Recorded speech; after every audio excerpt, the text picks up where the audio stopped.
Quando Otto Maria Carpeaux aborda a fundação da Europa em História da Literatura Ocidental, ele dedica especial atenção ao convento de Cluny, na Borgonha, como um elemento simbólico e histórico central para compreender o reavivamento espiritual e moral da cristandade medieval, algo que, em sua leitura, foi decisivo para a formação do espírito europeu. O contexto do século X. Após a desagregação do Império Carolíngio, a Europa Ocidental mergulhou num período de instabilidade. Invasões normandas, magiares e sarracenas, fragmentação do poder político e decadência das estruturas eclesiásticas. Os mosteiros, que nos séculos anteriores haviam sido centros de espiritualidade e de cultura, estavam em grande parte corrompidos pela influência feudal. Abades indicados por senhores laicos, relaxamento da disciplina monástica, riqueza acumulada e pouca vida religiosa efetiva. Carpeaux destaca que, nesse cenário, a reforma que surge em Cluny representou um retorno aos ideais beneditinos originais e uma tentativa deliberada de restaurar a moral e a autoridade da Igreja frente ao poder secular. Cluny como centro de reforma moral e espiritual. O mosteiro de Cluny foi fundado em 909 ou 910 pelo Duque Guilherme de Aquitânia. O diferencial estava em seu estatuto de independência. Foi colocado sob a autoridade direta do Papa, não de um senhor local. Isso permitiu que se desenvolvesse uma comunidade monástica autônoma, com ênfase em oração, liturgia e disciplina moral. Para Carpeaux, a força simbólica de Cluny residia justamente nesse gesto de se opor ao mundo feudal e sua lógica de domínio. A espiritualidade cluniacense, centrada na liturgia solene, no canto coral e na vida comunitária, irradiou para centenas de outros mosteiros reformados ou fundados segundo seu modelo. Assim, o movimento cluniacense revalorizou a ideia de uma igreja universal, com autoridade espiritual superior aos poderes feudais. Reintroduziu a ideia de hierarquia eclesiástica ordenada, reforçando a posição papal. Estimulou o retorno à vida espiritual autêntica e ao ascetismo monástico. Tornou-se um centro intelectual, reavivando os vínculos entre cultura, fé e estrutura política. O renascimento moral e a ideia de Europa. Carpeaux vê esse movimento como um dos primeiros sinais de reorganização espiritual e política da cristandade depois do caos pós-carolíngio. Cluny tornou-se uma espécie de coração simbólico da Europa cristã. Dali irradiava uma disciplina moral que transcendeu fronteiras regionais, influenciando reinos diversos e ajudando a construir a ideia de unidade cultural e religiosa da Europa medieval.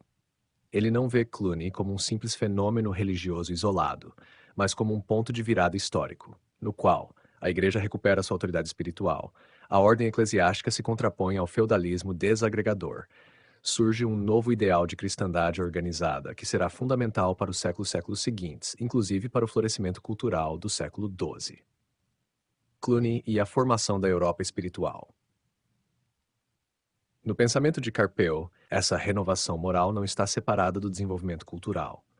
A reforma cluniacense prepara o terreno para o renascimento monástico e intelectual que floresceria depois, culminando nas escolas catedralícias, no florescimento das universidades e na difusão de uma identidade cristã comum, que ele chama de espírito europeu medieval.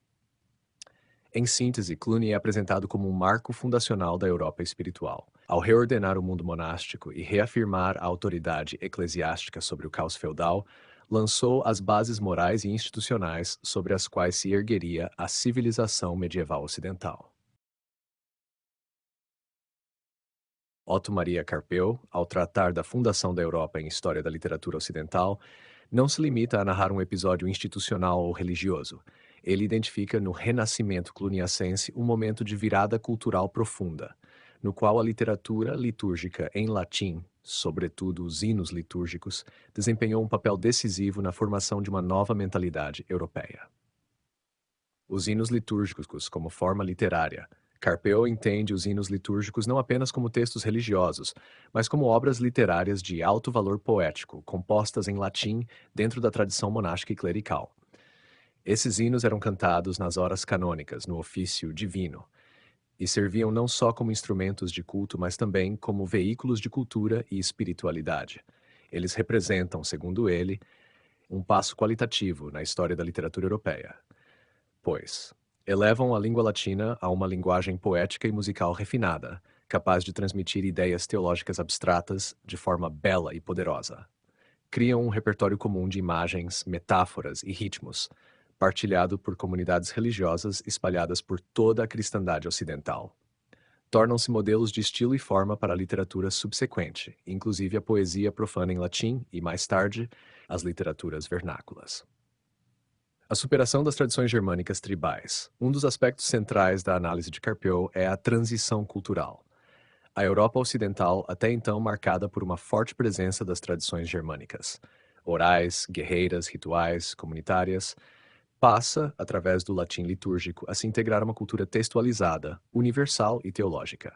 A tradição germânica, baseada em narrativas heróicas e canções tribais, os leis e sagas, era particularista e vinculada a cada povo.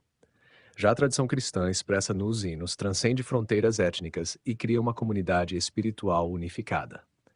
Nesse sentido, o latim atua como língua de integração cultural, substituindo as línguas tribais como veículo da alta cultura. O hino litúrgico representa uma espiritualização da linguagem, onde o verso deixa de exaltar feitos tribais e guerreiros e passa a louvar o sagrado, o eterno e o universal. O ato de cantar em latim une monges da Germânia, da Gália, da Península Itálica, Península Itálica e das Ilhas Britânicas em torno de um mesmo repertório simbólico e teológico. Dimensão estética e intelectual. Carpeaux ressalta que, embora nascidos em um contexto monástico, esses hinos são obras de sofisticada elaboração métrica e musical. Muitos foram compostos em metros clássicos adaptados à prosódia medieval latina. Outros desenvolveram novos esquemas rítmicos, antecipando formas poéticas posteriores. Entre os temas recorrentes desses hinos estão a exaltação da luz divina, lux aeterna, a figura de Cristo como Logos e Rex Gloriae, a esperança escatológica, a celebração da ordem cósmica criada por Deus. Ao articular esses temas, eles projetam uma visão de mundo totalizante e coerente, algo que Carpeaux vê como fundador da mentalidade medieval cristã. A construção de uma identidade espiritual europeia. Carpeaux sublinha que a poesia litúrgica latina representou uma verdadeira elevação do horizonte espiritual.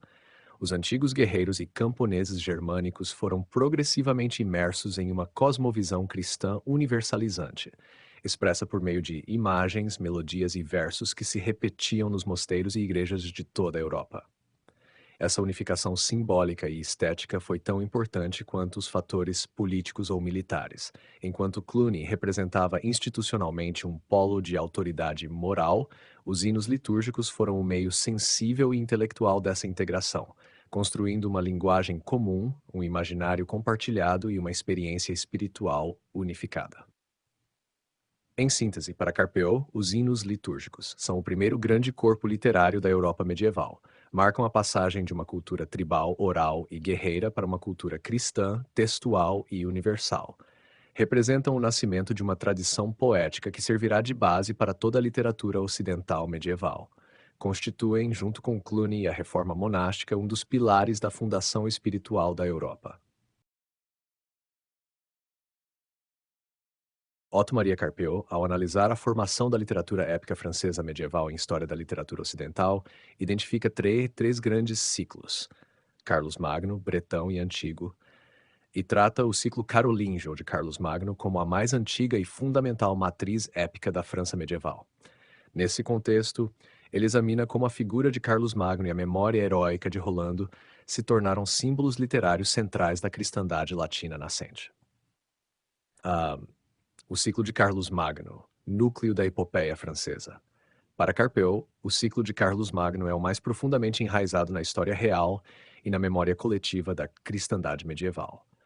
Ele nasce diretamente da experiência das lutas franco-cristãs contra o Islã na Península Ibérica, na época da expansão muçulmana, e reflete uma mentalidade que se consolidou no século XI, momento de auge das cruzadas e de reafirmação da ideia de uma Europa cristã. A base histórica dessa epopeia remonta ao episódio da Batalha de Roncesvalles, em 778, quando a retaguarda do exército de Carlos Magno foi atacada nos Pirineus. Historicamente, trata-se de uma emboscada dos bascos, mas a tradição literária transformou esse episódio num combate heróico contra os mouros, carregado de significado religioso. A fama de Carlos Magno como herói da cristandade. Carpeaux destaca que a lenda de Carlos Magno foi progressivamente sacralizada. O imperador carolíngio, que historicamente foi um grande organizador político e promotor da cultura latina cristã, tornou-se na imaginação popular um paladino da fé, um imperador sagrado, quase mítico. Na literatura épica, Carlos Magno é apresentado como campeão da igreja, defensor da fé contra os infiéis, muçulmanos e pagãos. Encabeça uma corte de cavaleiros cristãos ideais dotados de bravura e lealdade absoluta. Funciona como figura telar. Não é o protagonista das batalhas, que cabe a Rolando, mas a autoridade sagrada que legitima a luta e dá sentido a ela. Carpiot vê nesse processo um deslocamento da memória histórica para a lenda épica. Carlos Magno deixa de ser um soberano concreto para se tornar um símbolo da unidade cristã, muito semelhante ao que ocorre com o rei Arthur na tradição bretã. A figura heróica de Rolando. Dentro desse ciclo, Roland surge como o herói épico por excelência, protagonista da mais célebre canção de gesta medieval francesa, La Chanson de Roland, composta provavelmente no século XI. Carpiot sublinha alguns aspectos centrais dessa obra e desse personagem. Rolando é o cavaleiro perfeito, que morre heroicamente defendendo a fé cristã contra os muçulmanos. Embora no fundo o evento histórico envolvesse bascos, a epopeia transforma o combate em um ato de cruzada. Ele encarna valores medievais fundamentais: coragem, fidelidade ao Senhor, Carlos Magno, fé cristã e honra. Sua morte é narrada com um tom religioso e trágico. Ele sopra o olifante tarde demais, sua alma é recebida por anjos e seu sacrifício é glorificado como martírio. Essa idealização literária marca o nascimento de um modelo cavaleiresco cristão que vai se espalhar por toda a Europa medieval. Carpiot chama atenção para o fato de que a epopeia francesa precede a inglesa e a germânica nesse sentido. É uma das primeiras expressões de uma literatura heróica cristã, e não apenas tribal ou guerreira. A memória árabe-espanhola e a construção do inimigo. Um ponto que Carpiot realça é que a fama de Carlos Magno como herói da cristandade está profundamente ligada à fronteira entre a França carolíngia e Al-Andalus, o domínio muçulmano na Península Ibérica. É nesse contexto de contato e confronto que a figura do imperador se transforma num símbolo de resistência à expansão islâmica. A epopeia reforça um imaginário dual. De um lado, Carlos Magno e seus cavaleiros como defensores da fé, do outro, os sarracenos como inimigos da cristandade, construídos literariamente com traços idealizados ou demonizados. Essa construção mítica reflete a mentalidade da cristandade em expansão no século XI, às vésperas da Primeira Cruzada, mais do que os fatos do século VIII. A epopeia carolíngia como literatura de fundação. Para Carpiot, o ciclo de Carlos Magno é a verdadeira epopeia fundadora da literatura francesa, por diversas razões. Ele fornece um modelo narrativo, a chanson de geste, que servirá de base para séculos de produção literária. Articula mito e história, criando uma memória coletiva que legitima a ideia de cristandade. Forja um ideal heróico e religioso que marcará a cultura medieval europeia, a cavalaria cristã. É uma epopeia profundamente política, pois associa a autoridade imperial à missão religiosa, prefigurando a união entre trono e altar típica do medievo. A síntese da análise de Carpiot. Em sua leitura, Otto Maria Carpiot vê a epopeia carolíngia como mais do que literatura. Ela é um instrumento de formação de identidade coletiva, um mito fundador da França medieval e, por extensão, de toda a cristandade ocidental. Carlos Magno é elevado a um símbolo civilizacional, Rolando a um modelo cavaleiresco, e a luta contra os mouros transforma-se numa narrativa heróico-religiosa que transcende fronteiras e épocas. Otto Maria Carpiot, ao analisar a epopeia carolíngia e a formação do imaginário literário medieval francês, observa que o mito de Carlos Magno ultrapassa a esfera da literatura heróica e penetra profundamente no tecido religioso e simbólico da Europa cristã medieval. É nesse ponto que ele aborda a criação e consolidação de lugares sagrados e rotas de peregrinação, destacando o Caminho de Santiago de Compostela como um dos frutos mais visíveis e duradouros desse universo carolíngio. O mito carolíngio como estruturador do espaço sagrado. Para Carpios, o ciclo de Carlos Magno não é apenas um conjunto de canções de gesta, mas um mito civilizacional que ajudou a organizar simbolicamente o espaço europeu. Esse mito tinha três elementos centrais: a figura de Carlos Magno como imperador e campeão da fé, a memória das lutas contra os mouros, particularmente ligadas ao território hispânico, e a espiritualização do espaço geográfico através de santuários e rotas de peregrinação. A Península Ibérica, que fora palco de confrontos reais entre francos e muçulmanos, passa a ser reimaginada como terra de santos, apóstolos e cavaleiros mártires. Assim, lugares como Compostela foram elevados a espaços simbólicos que conectavam mito, fé e política. Santiago de Compostela, do túmulo ao caminho. Segundo Carpeaux, a descoberta do túmulo do apóstolo Tiago Maior, no século IX, coincidiu com o fortalecimento do Império Carolíngio e da luta cristã contra o Islã na Península Ibérica. Rapidamente, esse achado foi incorporado ao imaginário épico. Carlos Magno teria sido inspirado pelo próprio apóstolo a libertar a região e abrir o caminho para os peregrinos cristãos. Essa lenda, ainda que sem base histórica direta, foi amplamente difundida nos séculos seguintes. Ela reforçou a ideia de que o imperador carolíngio agia como um instrumento da providência divina e transformou a peregrinação a Compostela num ato espiritual e político ao mesmo tempo. Espiritual, porque visitar o túmulo do apóstolo significava aproximar-se da fonte da fé. Político, porque o caminho era controlado por mosteiros, feudos e reinos cristãos, afirmando o domínio cultural e religioso da cristandade sobre territórios de fronteira. O sistema de mosteiros e a infraestrutura do Sagrado Carpião observa que a rede de mosteiros beneditinos e cluniacenses foi essencial para a consolidação do Caminho de Santiago. Estes mosteiros garantiam hospedagem e proteção aos peregrinos, criavam uma estrutura permanente de circulação de pessoas, ideias e objetos religiosos. Funcionavam como centros de difusão litúrgica e cultural, onde inclusive eram recitados e cantados os hinos latinos dos quais Carpião já havia tratado anteriormente.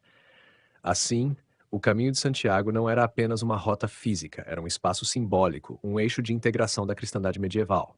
Ao longo dessas rotas, circularam textos, manuscritos, relíquias, estilos arquitetônicos, cantos litúrgicos e mitos. A arte românica, por exemplo, floresceu de maneira particularmente intensa nas abadias e igrejas ao longo do caminho. Carlos Magno, Santiago e a Cruzada Simbólica. Outro aspecto ressaltado por Carpeaux é que o mito de Carlos Magno foi incorporado ao próprio discurso de peregrinação. Textos hagiográficos e épicos descrevem o imperador como o fundador do Caminho de Santiago, ou como aquele que libertou a Espanha dos mouros para que os peregrinos pudessem seguir em segurança até Compostela. Essa narrativa épica tem um forte caráter cruzadista.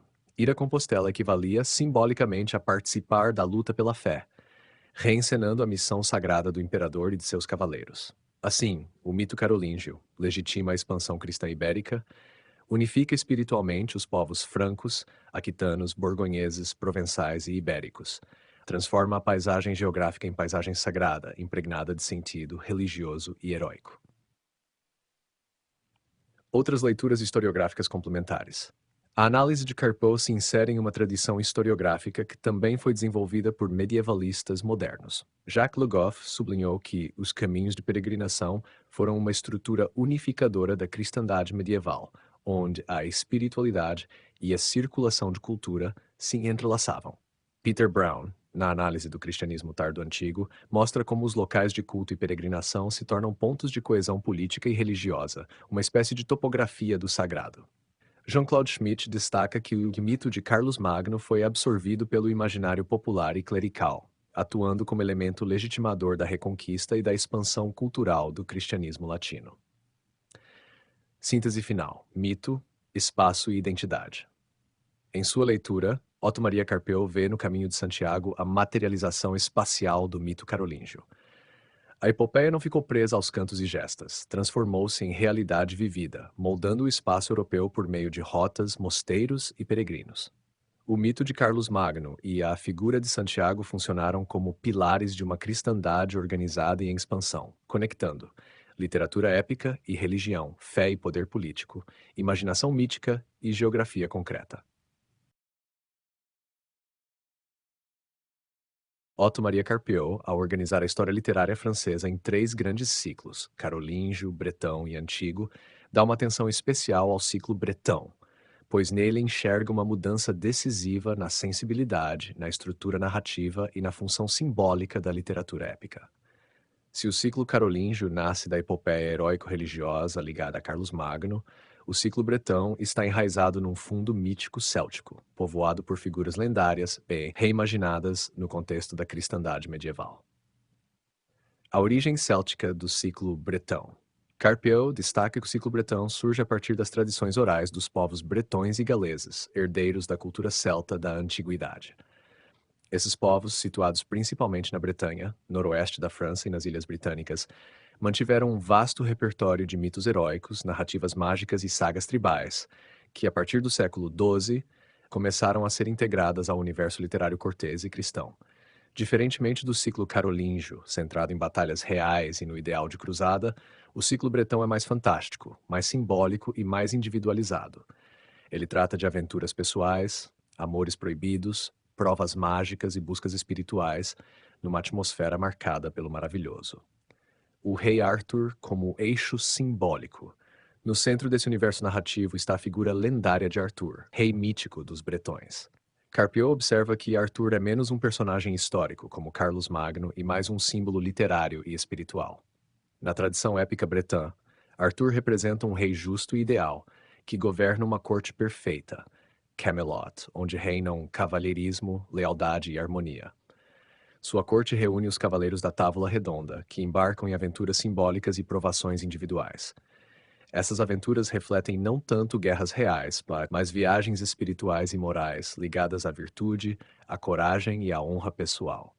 Carpieu nota que, ao contrário do modelo carolíngio, em que a figura do imperador domina a cena, no ciclo bretão a narrativa se fragmenta em histórias individuais. Cada cavaleiro tem sua própria busca, seu drama pessoal. Esse centramento no indivíduo é um dos traços marcantes desse estilo literário. A atmosfera do maravilhoso. Um dos elementos mais característicos do ciclo bretão é a presença constante do maravilhoso, elemento herdado diretamente do imaginário céltico. Nas narrativas bretãs, aparecem fadas, magos como Merlin, objetos mágicos como Excalibur, castelos encantados e florestas sobrenaturais.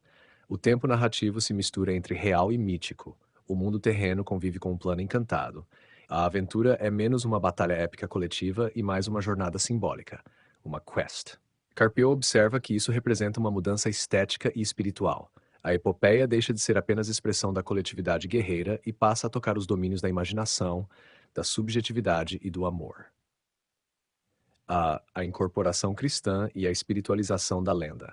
Apesar de sua origem pagã, as lendas bretãs foram absorvidas e reinterpretadas à luz do cristianismo. Os clérigos e poetas da época, sobretudo nos séculos XII e XIII, deram à matéria céltica um novo significado religioso. A figura de Arthur passa a ser vista como rei cristão ideal, e as aventuras dos cavaleiros são reinterpretadas como provas espirituais. O exemplo mais notável disso é a busca do Santo Graal. O Graal, que não faz parte das tradições célticas originais, é introduzido como símbolo místico cristão. O cálice da última ceia, a busca do Graal é a metáfora suprema da jornada espiritual, transformando aventuras mágicas em dramas morais e religiosos. Esse processo de cristianização das lendas célticas é um ponto que Carpieu ressalta como essencial. A matéria bretã torna-se um instrumento literário para transmitir valores espirituais mais complexos, mais sutis que os do ciclo carolíngio. A corte cortês e o amor cavaleiresco. Outro aspecto destacado por Carpieu é que o ciclo bretão está intimamente ligado ao ambiente da corte aristocrática do século XII, especialmente na França e na Inglaterra angevina. Nessa atmosfera, floresce o amor cortês, um código refinado que mistura devoção, erotismo sublimado e idealização da mulher. As narrativas bretãs colocam o amor como motor da ação épica, algo praticamente ausente no ciclo carolíngio. Personagens como Lancelot e Guinevere tornam-se arquétipos desse novo ideal amoroso, carregado de dilemas morais e emocionais. Carpieu nota que essa valorização do sentimento e da aventura pessoal aproxima o ciclo bretão de uma literatura mais psicológica e mais poética, distanciando-se da rudeza heróica do ciclo carolíngio. A forma literária, romance courtois. Do ponto de vista formal, Carpieu aponta que o ciclo bretão é fundamental no desenvolvimento do romance em verso, os romances courtois, romances corteses. Escritos em língua vernácula francês antigo, esses textos utilizam uma linguagem mais lírica e refinada, estruturam-se em episódios sucessivos de aventuras individuais, exploram temas amorosos, espirituais e maravilhosos. Autores como Chrétien de Troyes são figuras centrais dessa literatura. Ele compôs romances como Lancelot ou Le Chevalier de la Charrette e Perceval ou Le Comte du Graal, que fixaram as bases do imaginário arturiano no Ocidente medieval. Síntese da análise de Carpeaux. Para Otto Maria Carpeaux, o ciclo bretão representa uma transição da epopeia heróico-religiosa para a epopeia simbólico-amorosa, a entrada do maravilhoso céltico no coração da literatura cristã medieval, a espiritualização e individualização da aventura épica, transformando em jornada moral. A base estética do romance cortês, que influenciará a literatura europeia até o Renascimento e além. Em contraposição ao ciclo carolíngio, coletivo, austero, guerreiro, o ciclo bretão é individual, fantástico e lírico, revelando uma Europa medieval mais complexa, capaz de assimilar mitos pagãos e reconfigurá-los sob novos valores espirituais e literários. Otto Maria Carpeaux apresentar a história literária francesa em três grandes ciclos, carolíngio, bretão e antigo, reserva ao ciclo antigo um lugar especial, porque ele representa o ápice da transposição mítica e cultural da antiguidade para a Idade Média. Nesse ponto, a literatura épica medieval deixa de narrar apenas heróis próprios ou de tradições célticas e passa a reinterpretar as figuras da antiguidade clássica greco-romana, revestindo-as de valores, ideais e formas narrativas medievais. Carpeaux considera essa operação profundamente anacrônica e, ao mesmo tempo, muito reveladora da mentalidade medieval. A matéria de Roma, a antiguidade reinterpretada. O chamado ciclo antigo é também conhecido como Matière de Rome, la Grande, matéria da Grande Roma, pelos trovadores e cronistas medievais.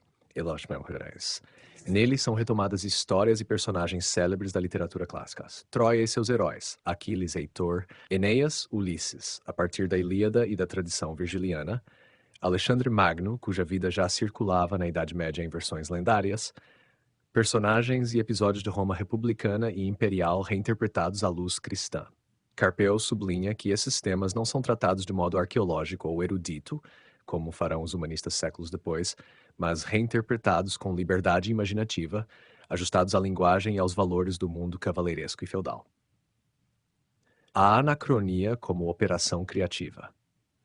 Um ponto central da análise de Carpeaux é que os autores medievais não se viam como distantes da antiguidade. Pelo contrário, eles a percebiam como parte contínua de uma mesma história universal, ordenada pela providência divina. Assim, os heróis gregos e romanos são transformados em cavaleiros medievais. Reis antigos aparecem como monarcas cristianizados, agindo segundo os códigos da cavalaria. Os cenários da antiguidade são vestidos com formas políticas e sociais medievais, castelos, feudos, torneios, cruzadas simbólicas. Por isso, Aquiles ou Enéas podem parecer nas narrativas medievais mais próximos de Rolando ou Lancelot do que de suas versões homéricas e virgilianas. Essa operação não é vista por Carpeaux como um erro histórico, mas como expressão da mentalidade medieval, que não busca a reconstituição fiel do passado, mas sim a integração simbólica dele num presente cristão e cavalleiresco. Exemplos literários e estilísticos.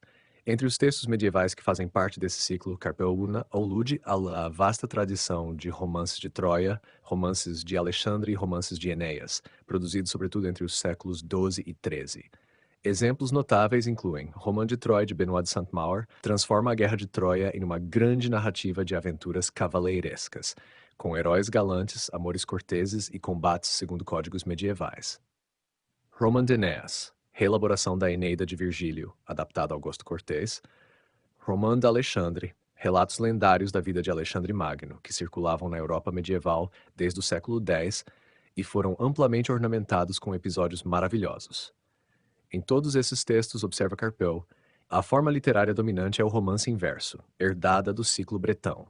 A ênfase no enredo episódico, no amor cortês, nas provas de bravura individual e na mistura de real e maravilhoso. O maravilhoso e o mito clássico cristianizado.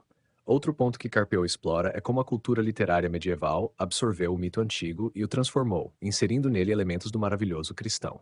Assim, os deuses pagãos desaparecem ou são reinterpretados como figuras alegóricas, mágicas ou demoníacas. A intervenção divina passa a ser providencial e cristã. O destino de Enéas, por exemplo, pode ser lido como parte do plano de Deus para Roma e para a cristandade. O mundo antigo é encantado de novo, revestido de florestas mágicas, torres, cavaleiros, magos e donzelas, como nos romances arturianos. Essa sobreposição de camadas míticas, pagã clássica, cristã e cortês, é vista por Carpeu como um sinal de vitalidade criativa da literatura medieval. A função simbólica do ciclo antigo. Para Carpeu, a inclusão da antiguidade no repertório épico medieval não é um simples pastiche literário. Ela tem função simbólica e ideológica. Ao transformar heróis clássicos em cavaleiros cristãos, a Idade Média se apresenta como herdeira e sucessora legítima de Roma e da Grécia. Universaliza a história, ligando Troia, Roma e a cristandade medieval numa mesma narrativa providencial, reforça a ideia de continuidade civilizacional, tão importante para a autoconsciência da cristandade latina. Isso explica, por exemplo, por que Alexandre Magno é tão venerado na literatura medieval. Ele é visto menos como conquistador pagão e mais como figura universal do poder e da glória, quase um precursor dos reis cristãos. Um contraponto aos outros ciclos, Carpeo também observa que, em comparação, o ciclo carolíngio está ligado ao mito fundador da cristandade latina. O ciclo bretão reflete a imaginação céltica e o amor cortês. O ciclo antigo representa a integração da herança clássica no imaginário cristão medieval. Essa tríade mostra, segundo ele, como a literatura francesa medieval é, desde o início, um espaço de síntese cultural germânica, céltica e clássica. E é precisamente essa capacidade de assimilar e reconfigurar tradições que dá à literatura medieval europeia sua riqueza e longevidade. Síntese final da leitura de Carp. Na ótica de Otto Maria Carpio, o ciclo antigo é uma releitura criativa e anacrônica da antiguidade. Transforma heróis clássicos em cavaleiros cristãos. Integra Roma e Grécia ao universo simbólico da cristandade medieval. Usa o romance cortês como forma literária predominante. Reforça uma visão providencial da história, que vê a cristandade como herdeira legítima do mundo antigo. Ao lado dos ciclos carolíngio e bretão, ele forma o tripé literário e cultural da França medieval e, mais amplamente, de toda a Europa Latina. Na análise de Otto Maria Carpio em História da Literatura Ocidental, a Chanson de Roland ocupa um lugar absolutamente central na história literária francesa, não apenas como a primeira grande obra da épica francesa, mas também como documento histórico de uma mentalidade que precede a existência de qualquer ideia de França como nação no sentido moderno. Para Carpio, a Chanson de Roland, composta provavelmente no fim do século XI, reflete um tempo bárbaro, germânico, tribal e cristão, em que ainda não havia uma civilização francesa consolidada, mas sim uma cristandade em formação, com valores heróicos e religiosos próprios de uma Europa recém-saída das trevas pós-carolíngias. A Chanson de Roland como testemunho de um mundo bárbaro. Carpeus insiste que, ao contrário de certas leituras nacionalistas posteriores, a Chanson de Roland não é um hino a uma França nacional, mas um canto épico de uma cristandade guerreira, de uma aristocracia feudal que ainda se organiza em estruturas de lealdade pessoal e fé religiosa, não em termos de Estado. Ele escreve, em tom incisivo, que esse não é o mundo de civilização francesa, mas um mundo bárbaro germânico.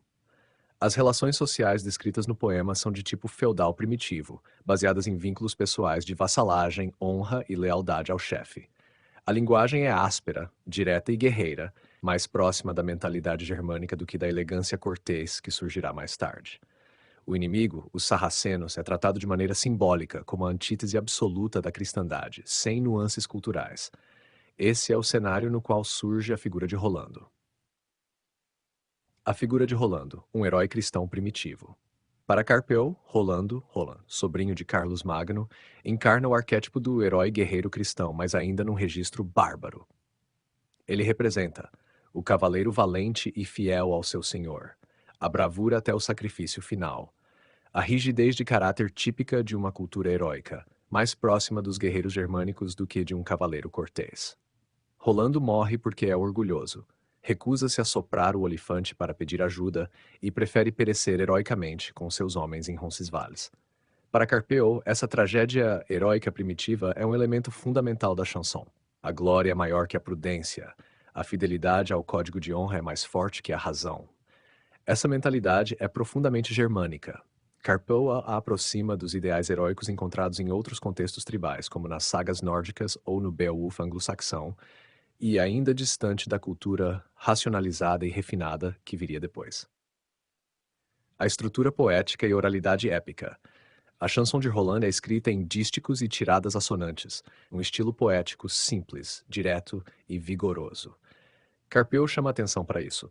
O texto não foi concebido como literatura cortesã, mas como poesia oral, provavelmente declamada por jograis.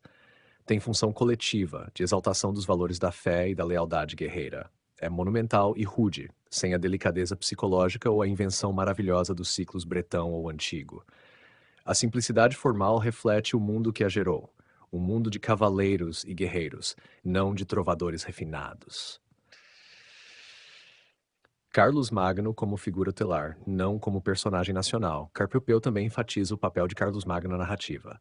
Ele aparece como imperador ungido por Deus, chefe supremo da cristandade, não como rei de uma França nacional. Sua autoridade é sagrada, não política no sentido moderno.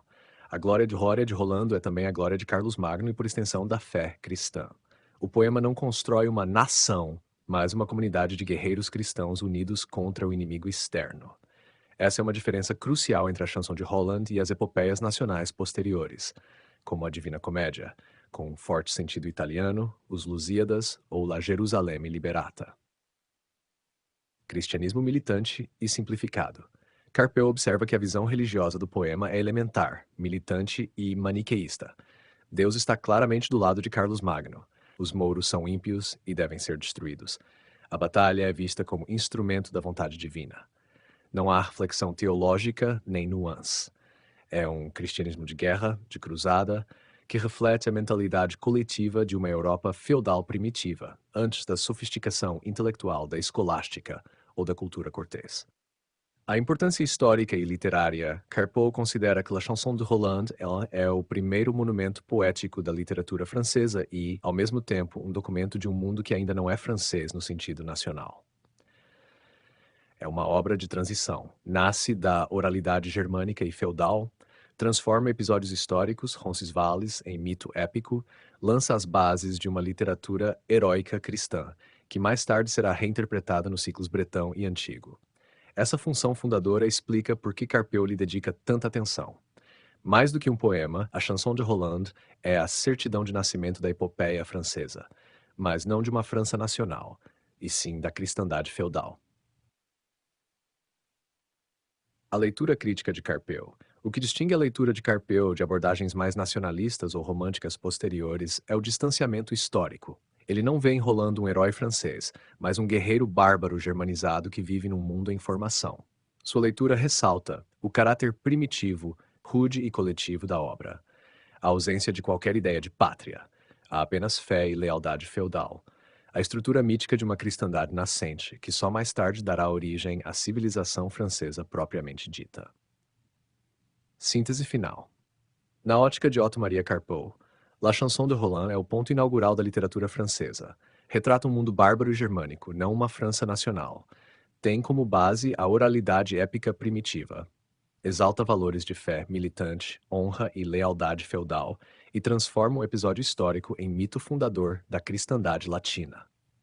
Essa leitura crítica, que foge de leituras nacionalistas, revela a profundidade da abordagem de Carpeau. Ele não apenas comenta uma obra literária, mas a insere no contexto mais amplo da formação cultural da Europa medieval, mostrando como mito, fé, violência e poesia se entrelaçam no nascimento da literatura francesa.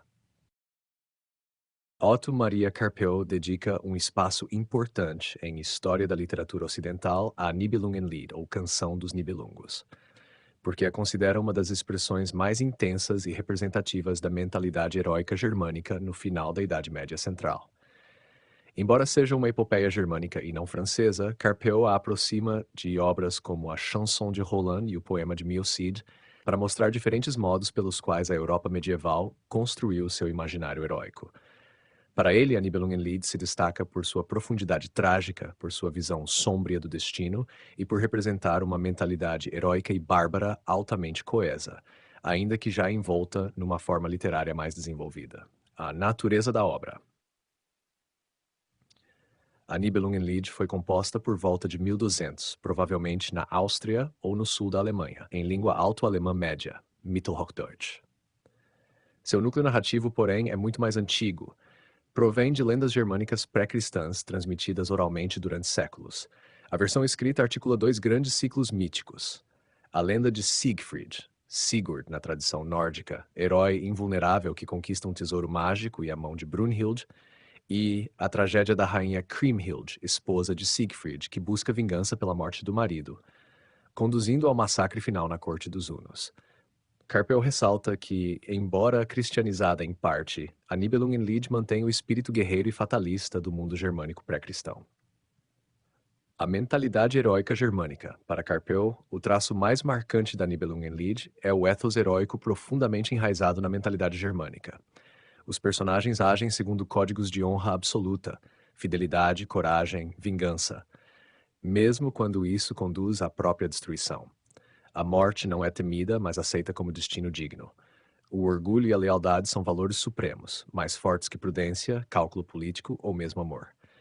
Essa estrutura moral aproxima a obra de Chanson de Roland, mas Carpeau sublinha que aqui há um peso trágico mais intenso. Os heróis sabem que caminham para a destruição e ainda assim não recuam. É uma tragédia heróica no sentido pleno. O herói invulnerável e condenado, Carpeau descreve Siegfried como um herói lendário típico, forte e invulnerável, exceto por um ponto em suas costas, vitorioso em combates e possuidor de um tesouro mágico. Contudo, esse heroísmo é ambíguo e ameaçado desde o início. Sua invulnerabilidade o torna objeto de inveja e conspiração. Seu casamento com Kriemhild desencadeia rivalidades. Sua morte não é gloriosa no campo de batalha, mas fruto de traição política. Um golpe pelas costas, literal e simbólico. Carpeau vê nisso uma profunda diferença em relação a Rolando. Enquanto este morre gloriosamente em combate, Siegfried é eliminado pelas intrigas da corte, revelando um mundo social mais complexo e mais sombrio. Kriemhild, a tragédia feminina e a vingança. Outro ponto que Carpeau destaca e que diferencia a Nibelungenlied das epopeias francesas e ibéricas é a presença de uma figura feminina central e trágica. Kriemhild. Ela começa como heroína passiva, esposa devotada de Siegfried. Após sua morte, transforma-se em agente ativa da vingança. Casa-se com Etzel, Átila, rei dos Hunos, e prepara o massacre final da família de Hagen e dos Burgúndios. Carpeau nota que Kriemhild não encarna o amor cortês ou idealizado do ciclo bretão. Ao contrário, ela encarna a inexorabilidade da vingança germânica. Sua trajetória é comparável à de personagens trágicos da antiguidade, como Medea ou Electra, a mulher consumida pelo destino e pelo código de honra. Hagen e a brutalidade heróica. Outro personagem que recebe destaque na análise de Carpeau é Hagen, o assassino de Siegfried. Longe de ser um vilão simples, Hagen representa a lealdade extrema. Ele mata Siegfried por considerar que sua presença ameaça a honra e estabilidade da corte de Worms. Hagen age com crueza e convicção e morre fiel ao seu código. Para Carpeau, ele simboliza a dimensão bárbara, dura e coerente da cultura guerreira germânica. Essa complexidade de motivações mostra uma profundidade psicológica mais elaborada do que na Chanson de Roland. A forma literária e a atmosfera trágica. Carpeau analisa também a forma literária da Nibelungenlied. O poema é escrito em estrofes rimadas, a Nibelungenstrophe, numa linguagem mais refinada que a rudeza da épica francesa primitiva, o que revela um estágio literário mais avançado. No entanto, o conteúdo permanece arcaico. As categorias morais são absolutas. Não há perdão nem reconciliação. O mundo caminha inexoravelmente para o massacre final. Carpeau vê nisso uma obra profundamente trágica. Os heróis germânicos não vivem para fundar nada, vivem para morrer heroicamente. Enquanto no poema de Miocid a epopeia se resolve com reconstrução e glória, na Nibelungenlied tudo termina em destruição. Enquanto a Chanson de Roland é canto fundador e o poema de Miocid é canto de afirmação nacional, a Nibelungenlied é canto de ruína e destino. Um eco tardio da velha alma germânica pré-estatal. A leitura crítica de Carpeau para Nibelungenlied é a mais sombria das grandes epopeias medievais europeias. Um documento profundo de uma mentalidade heróica arcaica que sobreviveu dentro de uma forma literária já mais sofisticada. A expressão de um heroísmo que não busca construir uma ordem, mas afirmar honra e destino até a morte. Uma obra que antecipa, em tom trágico, a ideia moderna de fatalidade histórica. Ele vê na Nibelungenlied a última grande voz da barbárie germânica heróica, já em choque com uma Europa feudal e cristã em transformação. Enquanto o ciclo carolíngio abre um mundo e o Cid representa um mundo que se constrói, os Nibelungos cantam um mundo que se desfaz. Síntese final da análise de Carpeau. A Nibelungenlied é um poema de origem germânica pré-cristã, cristalizado literariamente no século XIII. Apresenta um ethos heróico fatalista. Honra, lealdade e vingança são absolutos. Tem estrutura trágica, culminando em massacre e ruína. Introduz personagens complexos. Siegfried, Kriemhild, Hagen. É comparável a Roland e ao Cid, mas mais sombria, densa e inexorável. Representa o ocaso de um imaginário bárbaro em uma Europa já medievalizada. Open quote. Rolando morre como mártir, o Cid triunfa como político, os Nibelungos perecem como heróis trágicos. Essa tríade sintetiza, segundo Carpeau, três grandes formas épicas da Idade Média Europeia e três estágios civilizacionais distintos.